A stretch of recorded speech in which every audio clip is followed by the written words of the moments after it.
Hi everyone, सरल academy में आपका स्वागत है। मैं उम्मीद करता हूं आपकी पढ़ाई बहुत अच्छी चल रही होगी और इसी को आगे बढ़ाते हुए आज के इस वीडियो में हम कवर करने वाले हैं फिजिकल केमिस्ट्री से क्वेश्चन जो कि है विलियन चैप्टर से 2 नंबर के लिए प्रश्न क्रमांक 17 से।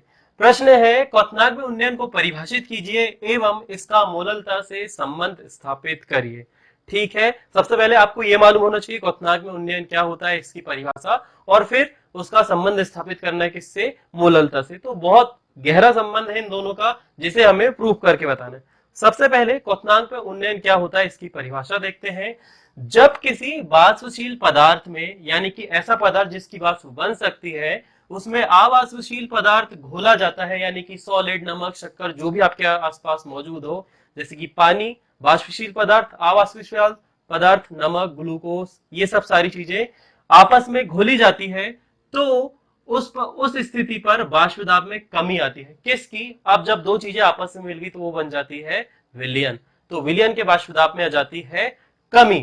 अब एवं इसके वाष्प दाब में वृद्धि करने के लिए फिर से हमें तापमान पर वृद्धि करनी पड़ेगी और तापमान में की गई यह वृद्धि क्वथनांक में उन्नयन कहलाती है। ठीक है, एक बार रिपीट कर रहा हूं, फिर से पढ़िएगा मेरे साथ साथ। जब किसी वाष्पशील पदार्थ में अवाष्पशील पदार्थ घोला जाता है तो उसके वाष्प दाब में कमी आ जाती है एवं उसके वाष्प दाब में वृद्धि करने के लिए हमें फिर से तापमान में वृद्धि करनी पड़ती है।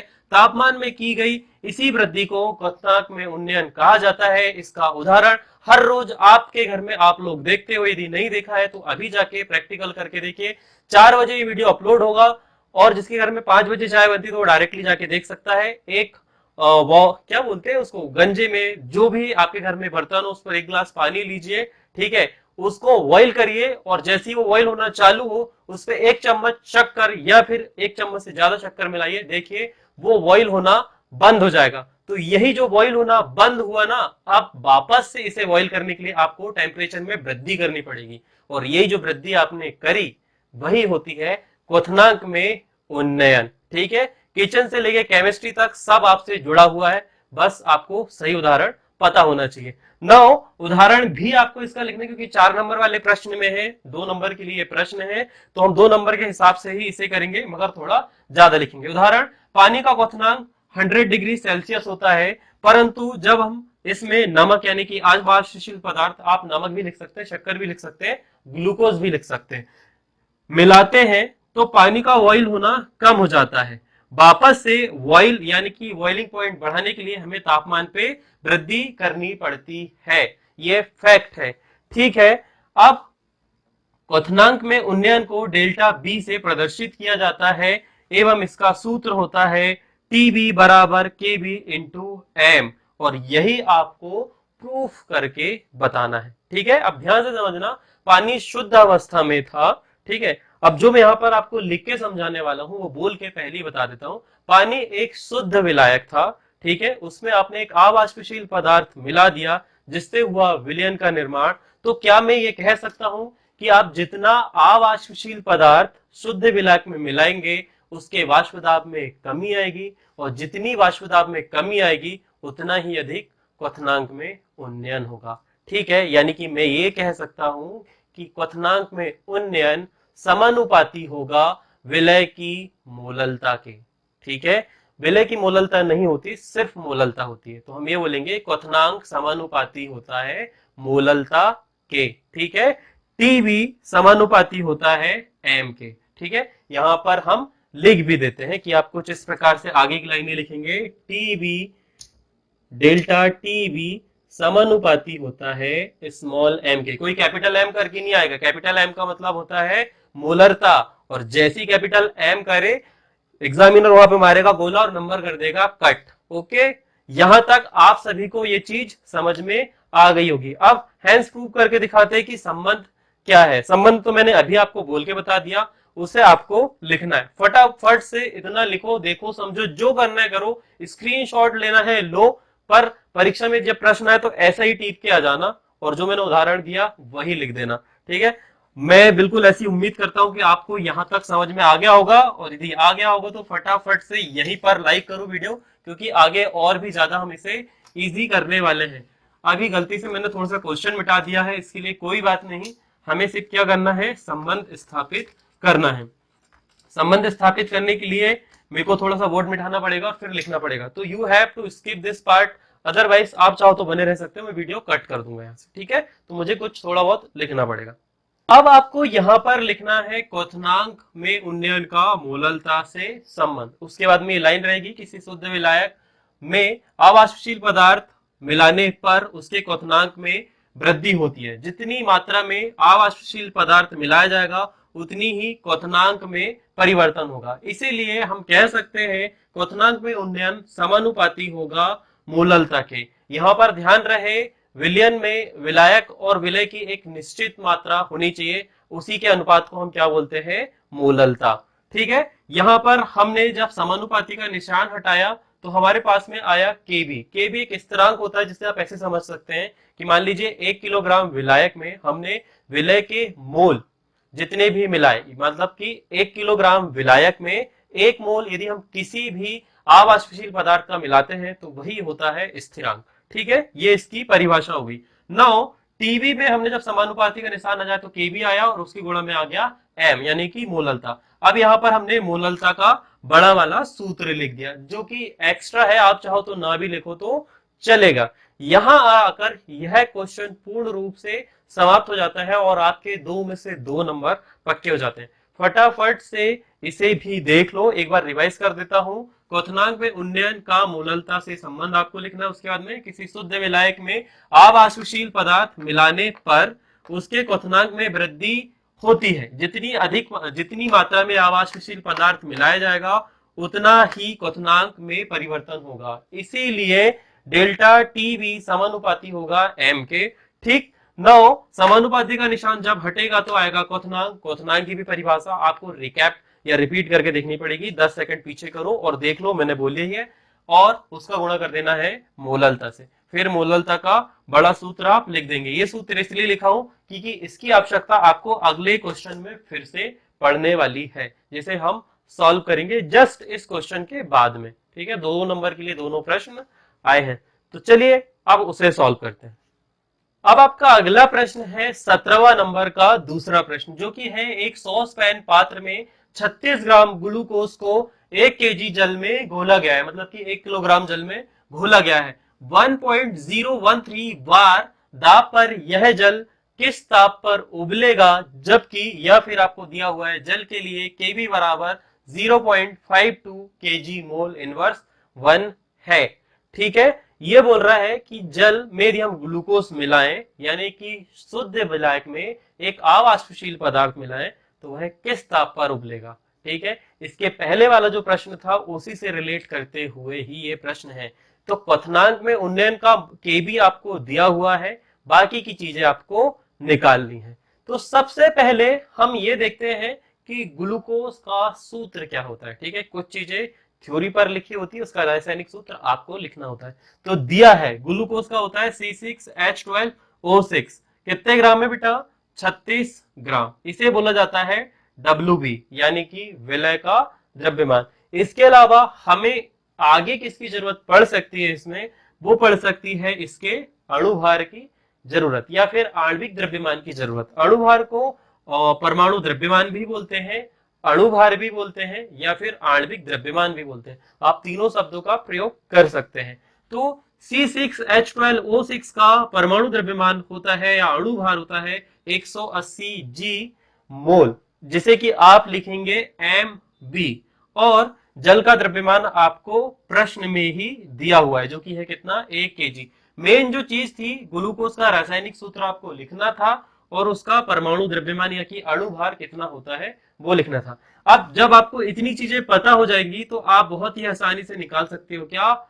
मोललता। मोलरता नहीं, मोललता। मोललता का सूत्र होता है क्या, जो कि आपको यहां पर लिखा होगा। मोललता बराबर होता है विलय के मोल बटे विलायक का ग्राम में आयतन।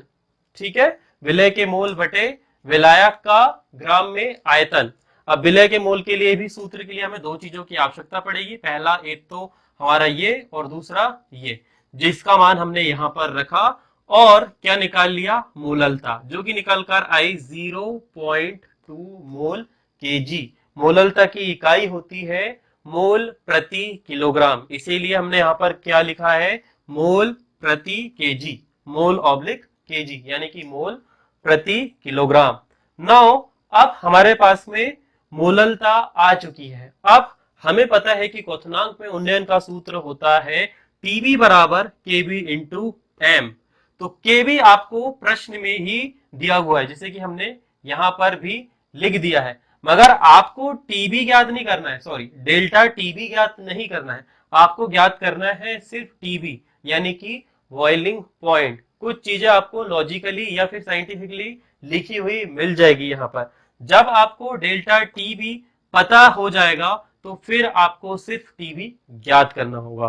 तो हमने यहाँ पर क्वथनांक में उन्नयन का सूत्र लिखे, यहाँ पर प्रॉपरली जो प्रश्न है उससे उठाकर मान रखे, केबी का मान ये दिया हुआ है, मोललता का मान हमने निकाल लिए, तो इससे हमें पता चल गया क्या, क्वथनांक में उन्नयन। अब जिसे नहीं पता ये बता दूं कि शुद्ध पानी 100 सेल्सियस पर बॉइल हो जाता है। कितने सेल्सियस पर, 100 सेल्सियस पर। सेल्सियस को जब आप केल्विन में कन्वर्ट करेंगे तो आएगा 373.515 के। ठीक है, ये हमने यहां पर लिख दिया। चूंकि शुद्ध जल का क्वथनांक डेल्टा वी, सॉरी डेल्टा नहीं आएगा, टीबी नॉट बराबर होगा 100 सेल्सियस, या फिर आप उसे लिख सकते हैं 373.15 के। अब क्वथनांक में उन्नयन का एक और सूत्र है, जिसे कि आप लिख सकते हैं डेल्टा टीबी बराबर होगा टीबी प्लस टीबी माइनस आएगा, यहां पर हमने गलत लिख दिया, टीबी माइनस होगा टीबी नॉट के। ठीक है, इसीलिए हम पक्षांतर कर देंगे किसका, टीबी का बाहर की तरफ, डेल्टा टीबी में ये वाला डेल्टा टीबी नॉट जोड़ देंगे, तो हमें प्राप्त हो जाएगा क्या, टीबी, यानी कि बॉइलिंग पॉइंट। सिंपल सी बात है, क्वथनांक में परिवर्तन से यदि हम उसमें क्या जोड़ दें, क्वथनांक में उन्नयन को जोड़ दें। शुद्ध विलायक का यानी कि पानी के क्वथनांक में यदि हम क्वथनांक में उन्नयन को जोड़ दें तो हमें प्राप्त हो जाएगा क्या, क्वथनांक में जो पानी का बॉइलिंग पॉइंट है वो। ध्यान से देखो, यहां पर ये हमने यहां पर जोड़ दिया, ये हमने सूत्र से निकाला था कहां पे, क्वथनांक पे उन्नयन के। ये शुद्ध पानी का क्वथनांक है, दोनों को जोड़ दीजिए तो आपको ये पता चल जाएगा कि पानी कितने तापमान पर उबलेगा। अब इसे आप कन्वर्ट कर लीजिए, चाहे तो सेल्सियस में, नहीं तो यही आपका आंसर है। ठीक है, इतना ही आसान ये क्वेश्चन था, बट बहुत ज्यादा घुमा के पूछा है। आपको एक एक चीज पता होनी चाहिए कि शुद्ध पानी कितने सेल्सियस पर बॉइल होता है, और यदि सेल्सियस को केल्विन में कैसे कन्वर्ट करना है ये भी आपको पता होना चाहिए। तो ये सब सारी चीज जब तक आपको पता नहीं होगी तो ये प्रश्न सॉल्व नहीं होगा। हर एक चीज को दिमाग से ट्रिक के रूप में यूज करना पड़ेगा कि प्रश्न है क्या, पूछा क्या है, ग्लूकोज क्या होता है, उसका अणु भार क्या होता है, ये सब सारी चीजें आपको पता होना चाहिए। एक बार फिर से देख लेते हैं, प्रश्न में दिया हुआ है ग्लूकोज, ठीक है, ग्लूकोज का द्रव्यमान दिया है, ग्लूकोज का अणु भार हमें ज्ञात करना है, जल का द्रव्यमान प्रश्न में ही दिया है। अब प्रश्न है क्वथनांक में उन्नयन से रिलेटेड, तो क्वथनांक में उन्नयन के लिए सूत्र होता है डेल्टा टीबी बराबर केबी इंटू एम। तो अभी भी हमारे पास में एम नहीं है, पर एम हम निकाल सकते हैं सूत्र से, जो कि होता है डब्ल्यू बी बटे M B into W A. W B है विलय के मोल बटे विलय का द्रव्यमान इंटू विलायक की ग्राम में मात्रा। 1000 ग्राम होना चाहिए, 1000 ग्राम नहीं है तो 1 किलोग्राम होना चाहिए, तो हमारे केस में यहाँ पर 1 किलोग्राम है। हमने इस सूत्र में मान रखा और यहाँ पर निकाल लिया क्या, मोललता। अब हमारे पास में दो चीज आ गई, प्रश्न में हमको केबी दिया हुआ है, एम हमने निकाल लिया। जैसे ही हम इन दोनों का गुणा करेंगे हमें प्राप्त हो जाएगा क्वथनांक में उन्नयन, जो कि किसका उन्नयन है, एक तरह से विलयन का उन्नयन है, विलयन का उन्नयन है। ठीक है, जब हमने उस शुद्ध विलायक में अवाष्पशील पदार्थ मिला दिया तो हमें ये प्राप्त हो गया। अब हमें क्या निकालना है, पानी का द्रव्यमान मिलाने के बाद। तो यहाँ डेल्टा टीबी बराबर होता है, यदि क्वथनांक में उन्नयन का एक और सूत्र निकाले तो क्वथनांक में उन्नयन बराबर होता है टीबी माइनस शुद्ध विलायक के वाष्पदाब के, यानी कि विलयन का वाष्पदाब माइनस शुद्ध विलायक का वाष्पदाब। ठीक, वही इसे हमें यदि विलयन का निकालना है, हमें किसका निकालना है, विलयन का। तो विलयन के निकालने के लिए हमने जो वाष्पदाब में परिवर्तन किया था वो, और शुद्ध विलायक का वाष्पदाब, शुद्ध विलायक का जो बॉइलिंग पॉइंट है उसे जोड़ दे तो हमें प्राप्त हो जाएगा किसका, विलयन का क्वथनांक। ठीक है, तो विलयन का क्वथनांक हमारा यहाँ पर ये निकल कर आ गया। ठीक है, कुछ भी कंफ्यूजन हो, कंफ्यूज मत होना, एक एक चीज लिखना, पहले ये वाली स्टेप, फिर ये वाली स्टेप, फिर ये वाली स्टेप, और फिर मान रख के ये सॉल्व कर लेना। ये वाला प्रश्न भी पूछा जा सकता है और ऐसे ही प्रश्न बनेंगे। ठीक है, इसके अलावा एक और प्रश्न, दो प्रश्न और है जिन्हें हम सॉल्व करेंगे, वो भी न्यूमेरिकल होंगे। प्रश्न क्रमांक 17 का अथवा प्रश्न है और उसी से पहला क्वेश्चन बन के आता है, कमरे के ताप पर सोडा वाटर की बोतल खोलने पर बुलबुले निकलते हैं, क्यों? ठीक है, तो आप सभी ने तो ये चीज ऑब्जर्व करी होगी, जब भी आप सोडा वाटर, जितने भी टाइप की कोल्ड ड्रिंक्स मार्केट में अवेलेबल हैं, अपार्ट ऑफ जो मैंगोज वाली होती है उन्हें छोड़ के, सभी को जैसे आप खोलते हैं कुछ ना कुछ तो बाहर आता है, थोड़ी सी मात्रा में आता है, कुछ में ज्यादा मात्रा में आता है, पर आता है। तो वो क्यों आता है, यही प्रश्न है। सभी को पता है उसमें गैस भरी होती है, गैस बाहर निकलती है, इसलिए बुलबुले आते हैं। पर इसे हम लिखेंगे कैसे, ये है मेन प्रश्न, ये है 12वीं के हिसाब का प्रश्न जो कि आपको लिखना है। तो लिखते हैं, कमरे के ताप पर सोडा वाटर बुलबुले इसलिए निकालते हैं क्योंकि सोडा वाटर में CO2 यानी कि कार्बन डाइऑक्साइड गैस उच्च दाब पर घुली जाती है। ठीक है, जैसे कि यदि मान लें हेनरी ने हमारा क्या नियम दिया था कि द्रव्य पर यदि किसी गैस को घोलना हो तो हमें दाब लगाना होगा, और दाब समानुपाती होगा विलय के मोल अंश के। ठीक है, ये वाली लाइन भी आप लिख सकते हो उसके बीच में। ठीक, घोली जाती है एवं जैसे ही बोतल का ढक्कन खोला जाता है CO2 गैस उच्च दाब से निम्न दाब की ओर आती है एवं सोडा वाटर में CO2 की विलयता कम हो जाती है। सभी को पता है उच्च दाब के कारण CO2 उस पर घुली होती है और सील पैक होती है। जैसे ही आप ढक्कन खोलते हैं सील ब्रेक होती है और उच्च दाब से निम्न दाब की ओर गैस आने की कोशिश करती है और बाहर निकल रही है। इसका मतलब उसकी द्रव्य से विलयता कैसी हो रही है, कम हो रही है। वो वाली लाइन भी हमने लिख दिया और कार्बन डाइऑक्साइड गैस बाहर आ जाती है जो कि छोटे छोटे बुलबुलों के रूप में होती है। बस यही कारण है कि सोडा वाटर की ढक्कन खोलते ही बुलबुले निकलते हैं। बताओ क्या आपको थोड़ा बहुत भी समझ में आया, आ गया होगा? तो यहीं पर वीडियो को रोक के प्यारा सा कमेंट कर दो कि सर आ गया।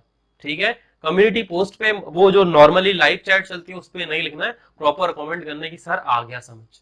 ठीक है, अब बढ़ते हैं इसी का अगला क्वेश्चन जो कि विलियन चैप्टर से ही है। अभी तक हमने 4 क्वेश्चन कवर कर चुके हैं और चारों के चारों 2-2 नंबर के लिए विलियन से आए। तो ध्यान रहे, विलियन चैप्टर से एक न्यूमेरिकल क्वेश्चन और जो हमारा अणुसंघ गुणधर्म है उससे एक आध क्वेश्चन तो बनना ही बनना, ये बात निश्चित करके रख लो आप।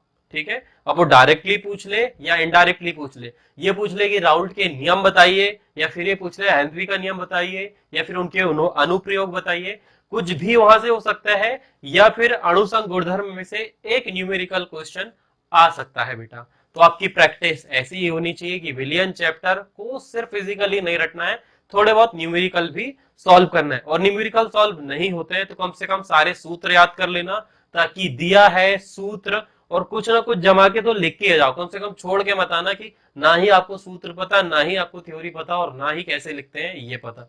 इससे क्या होगा, जो नंबर 1-2 आप ले सकते थे थोड़ा बहुत लिख के, वो भी नहीं लेंगे। ठीक है, तो यहां आकर 17वें नंबर का पहला क्वेश्चन खत्म होता है। 2 नंबर के लिए प्रश्न था। अगला क्वेश्चन है जो कि है कैसा, न्यूमेरिकल प्रश्न, पराशरण दाब से रिलेटेड प्रश्न है ये, और ये भी बहुत महत्वपूर्ण है। चलिए जी, अब आते हैं हम प्रश्न क्रमांक 17 के अथवा वाले प्रश्न में, जो कि बहुत ही गलत तरीके से लिखा है। जब आप पढ़ोगे तो हो सकता है आपका दिमाग खिसक जाए थोड़ा सा, पर इसे आपको सही करना पड़ेगा क्योंकि बोर्ड एग्जाम है, आप समझदार बच्चे हो, आपको समझना पड़ेगा प्रश्न में बोला क्या है। ठीक है, तो एक प्रोटीन को 200 घन सेंटीमीटर जलीय विलयन में 1.26 जी ग्राम घोला गया है या इसमें विलय है। ठीक है, 300 के ताप पर इस विलयन का पराशरण दाब 2.57 इंटू 10 की पावर -3 बार पाया गया। तो प्रोटीन का मोलर द्रव्यमान ज्ञात कीजिए। ठीक है, प्रश्न पत्र में बहुत ही अजब तरीके से दिया हुआ है, मैंने आपको बहुत ही सिंपल एंड स्वीट तरीके से बता दिया। नहीं समझ में आया होगा तो रिपीट कर लेना, क्योंकि बोलने में थोड़ी बहुत मुझे भी दिक्कत हो जाती है समटाइम्स। ठीक है, अब इसे करते हैं हल और ये देखते हैं कि प्रश्न आया कहां से। पराशरण दाब आपको दिया है, इसका मतलब आपको क्या लगाना है, पराशरण दाब का सूत्र लगाना है, तो ये तो आएगा ही आएगा। ठीक, अब सबसे पहले ये बोल रहा है जो दिया हुआ है हम उसे लिखते हैं, हल लिखेंगे आप। दिया है प्रोटीन का द्रव्यमान यानी कि W 1.26 ग्राम, ठीक है। यहां पर दिया हुआ है आपका विलियन का आयतन 200 घन सेंटीमीटर, इसे आपको ml में यानी कि लीटर में परिवर्तित करना होगा, जो कि हम आगे कर लेंगे। सिंपल है, 1000 का भाग दे देना, ml में कन्वर्ट हो जाएगा। ताप 300 के दिया हुआ है, प्रसरण दाब की यूनिट दी हुई है। एक चीज जो हमें नहीं दी हुई है, जो कि हमेशा कॉमन ही होती है, और वो होता है गैस स्थिरांक, जैसे कि आप लिखते हैं R से प्रदर्शित करते हैं, तो वो होता है 0.083 L, ठीक है। अब ये रहा आपका सूत्र। इस सूत्र में आपके पास में पाई का मान है, आपके पास में V का मान है, आपके पास में R का मान है, आपके पास में T का मान है। जो आपके पास में नहीं है वो है N। N जो होती है वो होती है मोलों की संख्या। किसके मोलों की संख्या? तो ये होती है विलय के मोलों की संख्या। यहां पर विलयन है, विलयन जलीय है, तो जल आपका विलायक होगा, और विलय जो होगा वो क्या होगा? प्रोटीन। तो आप यहां से लिख सकते हैं विलय के मोलों की संख्या। अब विलय के मोलों की संख्या ज्ञात करने के लिए भी आपको सूत्र की आवश्यकता होगी, तो आप यहां पर विलय के मोल निकाल सकते हैं, जिसका सिंपल सूत्र होता है क्या? विलय का द्रव्यमान बटे विलय का अणुभार। अब इसका मान सीधे सीधे इस सूत्र पर रख दीजिए, तो कुछ इस प्रकार से संरचना आपके पास में बन के आएगी। तो पाई बराबर होगा WV बटे MB इंटू RT बटे V। अब इसे रीअरेंज कर लीजिए, तो फिर यहां पर से ये फ्लिप होगा, आएगा MB बराबर WB इंटू RT बटे पाई इंटू V।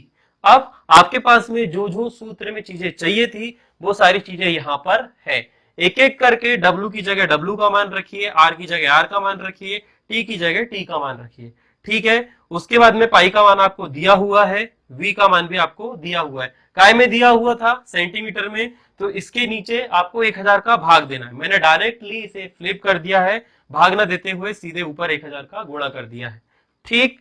तो यहां पर आके चीजें हो गई अरेंज। अब यहां आकर भी कुछ बच्चों को बुखार आ जाएगा, हो सकता है दशमलव में सॉल्व करते ना बने, तो इसे और भी ज्यादा इजी कर सकते हैं। आप चाहो तो दशमलव से दशमलव काट दो, जहां जहां आपको दिख रहे हैं, यहां पर 2 संख्या के बाद है, यहां पर भी 2 संख्या के बाद है, सीधे काट दो। नहीं करना है और आसान करना है तो सिंपल है, दशमलव के बाद में कितनी संख्या है? 2 संख्या, तो 126 लिखो, उसके नीचे लिख दो 100। यहां पर 275 है, तो ऊपर कितने का गुणा कर दो? 100 का। ये दो चीजें हो गई बैलेंस। इसके बाद में यहां पर देखो दशमलव है, दशमलव के बाद में 3 अंक है, 1 और 3 0, ऊपर 83 और आगे 300, नीचे 200। 1000 कहां से आया ये वाला? तो यहां पर 10 की पावर -3 है, इसे भी जब आप ऊपर पहुंचा देंगे तो वो आ जाएगा प्लस में। 10 की पावर 3 का मतलब होता है 1000, तो 2 बार यहां 1000 का गुणा कर दीजिए। अब इसे काट पीट के मुझे आंसर कमेंट करके बताएंगे। यह प्रश्न बहुत ही ज्यादा इजी था, मगर जब इसे लिखा गया तो ये कठिन हो गया, ठीक है। समझ में आ गया आपकी तो ठीक, नहीं आएगा तो 2 नंबर के लिए आप तो छोड़ के आ जाओगे, जैसा मैं सोच रहा हूँ। केमिस्ट्री में बहुत सारी जगह यही होता है, तो आप ऐसा ना करें, प्रश्न को समझे। थोड़ा बहुत गलत सेलेक्ट भी दिया तो अपना दिमाग दौड़ा ले और उसे सही से अरेंज करने की कोशिश करें। आप पहले ये देखिए प्रश्न में क्या क्या दिया हुआ है, क्या क्या लगता है, कहां पर ये रिलेट कर रहा है, उसका सूत्र लगाइए। उस सूत्र में किन किन चीजों का मान पुट करना है वो देखिए, सारी चीजें भी पुट हो रही है, जो आपको चाहिए उसका मान पक्षांतर करके कहीं ना कहीं से निकाल लीजिए। वही सारी चीजें हम इस प्रश्न में किए हुए हैं, ठीक है। उम्मीद करता हूं कि ये वीडियो आपको पसंद आया होगा। जितने भी क्वेश्चन मैंने समझाए आपको बहुत प्यार से, बहुत ही अच्छे तरीके से समझ में आए होंगे। यदि आए होंगे तो वीडियो को थम्स अप कर देना, कमेंट करके बताना कि सर आ गए हैं। इस वीडियो पे जब तक 10 कमेंट्स नहीं होंगे अगला वीडियो नहीं आएगा। टू बी ऑनेस्ट, ना मैं लाने वाला हूं ना ही मैडम लाने वाली। हो सकता है इंस्टाग्राम में छोटे मोटे आपको शॉर्ट देखने को मिल जाए, क्योंकि मैं करने वाला हूं प्रॉपर वेबसाइट पर काम, उसमें लगेगा टाइम। यदि इस पे रिस्पॉन्स अच्छा आएगा तो इस पर बात होगी, और वेबसाइट पर रिस्पॉन्स अच्छा आएगा तो वेबसाइट पर बात होगी, ठीक है। पर टू बी हम लाएंगे धीरे धीरे करके, पर आपके भी सपोर्ट की जरूरत है। अब 10 कमेंट या तो एक बच्चा कर दे या फिर 10 अलग अलग बच्चे कर दे, ठीक है, कोई फर्क नहीं पड़ता, पर 10 कमेंट्स होने चाहिए, है ना। इसी उम्मीद के साथ में आप चाहो तो फाइनेंशियली हमें सपोर्ट कर सकते हो, मोटिवेशनली सपोर्ट, शेयर, लाइक, कमेंट, जितनी भी चीजें आप बिना पैसे की कर सकते हैं मोटिवेशन देने के लिए वो कर दीजिए।